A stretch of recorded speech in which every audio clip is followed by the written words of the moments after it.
When Metroid Prime 4 launched last year, the game instantly caught my interest, but I hadn't played any other Metroid game aside from a few attempts to beat the NES one before my Switch Online subscription ended. So I thought, man, I really want to play Metroid Prime 4. Let me download the Prime Trilogy on Wii and start playing it. But since I'm a dad, the Wii isn't exactly the best console to play on when I have to stop the game at any moment to help my baby. So I downloaded Zero Mission and all the 2D Metroid games up to Fusion on my modded 3DS and started playing at the beginning of January. I remember putting my son to sleep on my shoulder, and while holding him, I picked up my 3DS and started the game, just doing something with the time he gave me. My total playtime in this first attempt was actually 15 minutes, but it didn't feel like 15 minutes, not because the game was boring, but quite the opposite. I did so many things and explored the map in such a joyful way that it felt way longer than what I had actually played. Sometimes you have an amazing experience with a game that doesn't click with you at the beginning, but grows on you as long as you keep playing it. Some folks experience this with Red Dead Redemption 2 and Breath of the Wild, when even though they can tell it's probably a great experience, the games don't really click until they engage more with the mechanics and put some hours into them to see them flourish. But there's a similar phenomenon that I would consider more uncommon. When you start a game, and even though it might be good at first, the second you make your first movement, you fall in love with it. That's precisely my experience with Metroid Zero Mission, and the reason why I'm making this quick thoughts video about this relatively quick game to finish. I'm Ricouts, and I'm ready to dive into the Metroid series, and I won't stop at Zero Mission, because right after I finish this one, I started the Prime series. So if you want to know what I think about this totally new Nintendo IP to me, stick with me until the end of this video. Back then, from 2009 to 2012, people on the internet were all about saying that graphics didn't matter, and that fun and good gameplay were the things you should be aiming for in a game. But this type of claim, although it has the appearance of a mature taste for video games, has the same depth as a kiddie pool on a hot summer day: shallow, loud, and convinced it's the ocean. Because when I look at Metroid Zero Mission's graphics, I can't help but notice how assertive the visuals are in reinforcing the theme of the game. And by talking about this, I don't mean that I actually understood what the hell was happening in the game aside from the brief introduction with 2 sentences to help me understand that I should kill some Metroid thing somewhere else. Still, the environmental visuals, the enemies, and Samus's suit put me in a situation where I'm already immersed in the game and don't have to convince myself it's a serious game. Samus is returning home, kicking some aliens, and there isn't a constant distraction from my mission just to guide me every step of the way, yet it still makes me feel free to explore as I wish. I put every one of these merits on the visuals and art direction of this game, aka the graphics, that do matter and that do send a message. And I know that this video is solely about Zero Mission, but Prime has the same beauty too. This pre-Columbian architecture, where it gets a bit from everything from Inca to Aztec to create a new thing with its own lore. It's objectively beautiful, and this game shows it. That's right, folks, beauty isn't always in the eyes of the beholder.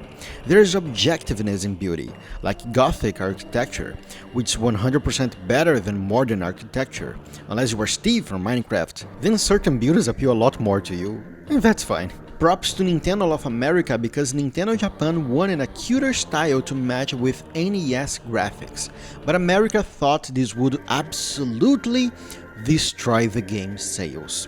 Sometimes the CEO who only thinks about sales can actually help to save a game, because I don't think at all that I would like this game as much as I do if it wasn't exactly as it is. I do like cuter styles such as the Link's Awakening's remake, but not for this experience. From all this, I can resume that I now understand that Metroid must have a distinct art style from other Nintendo IP, otherwise it won't feel the same. At least to me. Before I decided to engage in a Metroid chronological experience, which is what I'm doing, and the reason why I went strictly to Prime 1 and not Metroid 2 Samus Returns, it was because I wanted to see the adaptation from 2D to 3D. Nintendo sold the Prime series as essentially the same experience, but with a different perspective, so if I wanted to be fair to the franchise, I should start with the standard Metroid to understand how those ideas were implemented in the Prime series. Did they succeed?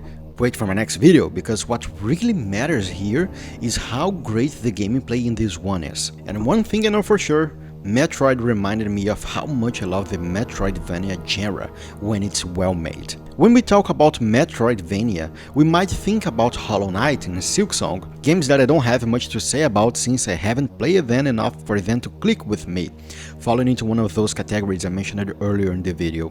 Games that might be great, but just aren't my thing right now. What Zero Mission opened my heart to remember about this genre was how much I loved my first, and I think the only Metroidvania I finished before Zero Mission, the other half of the genre's name, Castlevania. In 2017, I was 13 years old and playing Symphony of the Night on my PS4. I got addicted to the world and the lore, watched the anime, and obsessively listened to Blood Tears on my bus rides to my English course. And a bit of that feeling came back to life again while I was playing Metroid Zero Mission. It felt like two parts of me were being connected, my Metroid and my Vania. Everyone cried in the theater. But really, my 13-year-old self who had different goals in life and my 22-year-old self, married and with a son, were connected by a game that ended up being more than just a game to me. I'm not the kind of person who's nostalgic about the past. I believe every step of your life should be enjoyed as it is, not seen as a better time. Life keeps improving. Even if you don't notice it, you might waste your lifespan thinking about old times only to realize in the future that right now was actually a better time. And that's why I'm not into that kind of nostalgia. Ecclesiastes chapter 7 verse 10 says, "Do not say, why were the old days better than these? For it is not wise to ask such questions." Still, it was a good time. And in some sense, Metroid Zero Mission brought back that feeling of love for this genre. Because of it, I decided to play all the Castlevania games after finishing all the Metroid games. Zero Mission, despite being a short game, is also hella addictive. The feeling of discovering what to do on your own gives me more joy nowadays than it did when I was a teenager. It's fun just playing the game without any distractions, or even with a podcast playing in the background and just chilling.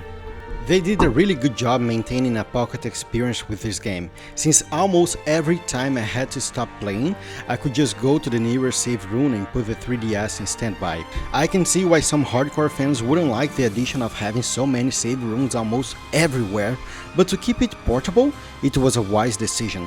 Little by little, this game became part of a period of my life, and I couldn't stop thinking about it. I played this game while also playing Skyward Sword HD, and although Skyward Sword was definitely my main game, I can't lie. Sometimes I just wanted to stop it and play a bit of Zero Mission. When I succeeded in putting my baby boy to sleep, that was also the moment of joy where I could finally play Metroid while watching him sleep. This created a strong memory in my mind. Just like Symphony of the Night did back in 2017, I will miss this feeling in the best possible way, because that might be the best part of playing video games.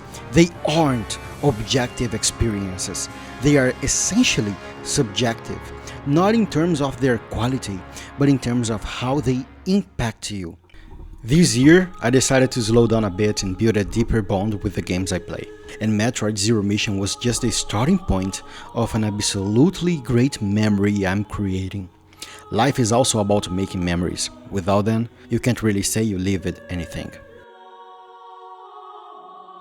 The only thing I didn't like in this game was the somersault jump you acquire near the end. It was a bit tricky to get a hang of, but I did. It's still my least favorite part of the game, but it's not something worth complaining too much about. Speaking about the end of the game, it reminds me of a few things I want to give my opinion on.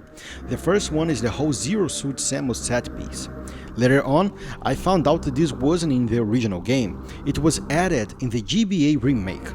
As far as I'm aware, it's also the only time you actually play as Samus without her Doomguy suit, which is pretty cool. That said, it doesn't mean I liked this section that much. The best part is that it reminded me of Metal Gear Solid, which is cool, and maybe I should try MGS Ghost Babel someday to see if it hits or not. The worst part is that it wasn't that fun to play. Aside from the concept of playing a Zero Suit Samus, everything else felt kind of lame to me and not nearly as fun as the rest of the game. The enemies spot you too quickly, and running away from them isn't very interesting. That doesn't mean I hate this section. I can totally see myself replaying the game in the future and enjoying it more, since I'd probably play it better than I did the first time. And despite this criticism, I wouldn't remove this part from the game. Not because it's the first time we play as Zero Suit Samus, but because the narrative fits so well with the gameplay that comes after it that I wouldn't change it. Playing this section unlocked two things in my mind as a player. First, Samus is a real badass. Even though she can't go toe-to-toe with the space pirates, she can still get through them and survive. She's agile, strong, and smart. It's not just the suit. The second reason, and the main reason I wouldn't replace this part, is that by playing as her without the Varia suit, we can truly see her strength in every sense after she gets it back. Physical, mental, and just overwhelmingly powerful. I felt the same power in my hands after recovering the suit and beating enemies that had been giving me trouble as I felt when I played Devil May Cry and quickly realized how strong Dante is. Samus is overpowered, and I love when a game doesn't just tell you that, but lets you play it so you can feel it for yourself. That was only possible because of the Zero Suit section. Narrative matters more to me when it rewards the player, and this did exactly that. It enhanced the experience by a lot. Speaking of feeling invincible, this also shows in the boss fights, where you face them as equals, not as some douche who beat off way more than he can chew. You either destroy them or get destroyed by them. But except for the Mother Brain fight, I usually felt more powerful than my enemies. Another exception would be Ridley, but we'll get to him soon. The Kraid fight was amazing. I think it's the first boss you actually face in the game, and the strategy behind it feels more like a platform-based fight, which is perfect for the 2D perspective the game has. It's one of those moments where I stop and think, man, I really like this game. The Ridley fight doesn't feel like a puzzle at all to me. I approach it as a full all-in fight, since I have a ton of missile ammo and a huge health pool. I can just throw everything I have at him, and he does the exact same thing to me, because he's absurdly deadly.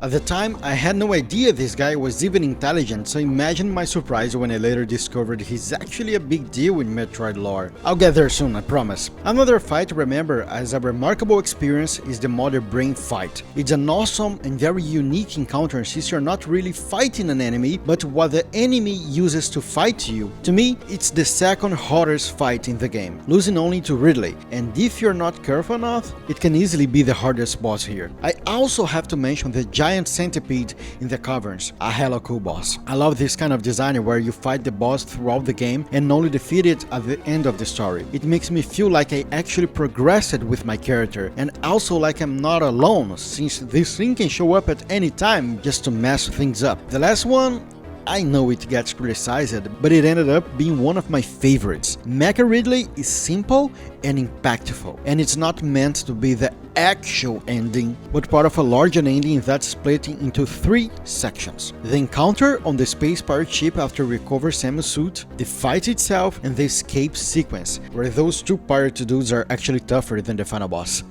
I think it works, and it sparked my curiosity about why this dinosaur dragon was turned into a robot dinosaur dragon, which pushed me to dig deeper into the game's mysterious story. And that leads me to the final topic I want to talk about, which was probably my biggest surprise with this game: the story. First of all, why the hell do Samus' parents look like these weird bird creatures from some random Star Wars race? I thought they were enemies. I thought the Metroids were just killing them, and I didn't even feel bad about it. First thing first, I'm not going to pretend this game's story is some massive universe you were never paying attention to. Even though it can feel kind of sublime, it's actually pretty simple. Samus returns to her homeland to fight the invaders who destroyed everything, while hunting the Metroid creature that gives the game its name. But when the story starts unfolding by explaining Samus' past, that's when I became interested in the game's themes, not just its gameplay. The chosen lore, especially the parts involving religion and experimentation, was something that never even crossed my mind before. I had to dig around on Reddit to understand more, and even though this isn't the focus of this video and is explored much more in the Prime series, it still shows huge potential for future games I'll play in this franchise. A big reason why I want to play everything is because I love this theme. A highly advanced space race trying to control an organic life form that becomes overwhelming to them and ultimately leads to their destruction. Then the space pirates try to weaponize it and ended up dead because of it, leaving Samus to finish the job. That's fantastic. I know part of Metroid is about understanding what happened through environments and enemies, but I'd honestly love to see a more story-focused Metroid game. I'm more of a methodical guy than a purely perceptive one. Now, about Ridley, it's wild to realize this guy is intelligent and was the one who killed Samus' biological parents. And not only that, but every time he's destroyed, he somehow comes back in almost every single game. The Space Pirates really went all in, considering they even resurrected Ridley just to cross multiverses and fight Samus in Smash Bros. One thing's for sure, he's persistent. His name being Ridley is also funny to me. The only Ridley I knew before was the Alien director, and having a character named Ridley who looks like the alien monster is pretty humorous to say the least. I finished the game at almost 10 hours of playtime. I loved it and only had minor issues with it. I'm currently playing its sequel, Prime 1, on the Wii. It felt kind of weird at first because of the motion sensors, but I'm getting the hang of it the more I play. Metroid Zero Mission wasn't just a game to me. It felt like a journey through two periods of my life, and a return to that simple, fun feeling of just playing a game and finishing it with 100% satisfaction. Old games have this classic ending trope where you escape at the very end. Resident Evil does it, Metroid does it, Metal Gear Solid 1 does it too. It's a cliche from another time, and I love it. This game didn't feel old to me at all. It felt new, simply because I have never played it before. I'd love to see a second remake on the Switch, but maybe other titles in the franchise deserve that treatment more, like the infamous other I won't talk about that one until we get there. And yes, we will get there. Not just me. I want you to be part of this channel, not just a passive viewer, but someone walking with me through the entire process of making these videos. That's why I have a 100% free Patreon where I post my process, ideas, scripts, audio drafts, everything related to the channel. After I finish a game, I also go there to summarize my overall experience. You can talk to me more directly, share your thoughts, and even suggest ideas I might use in future videos, and I will credit you for them. If you want to financially support the channel, you can also become a member at any of the 3 tiers.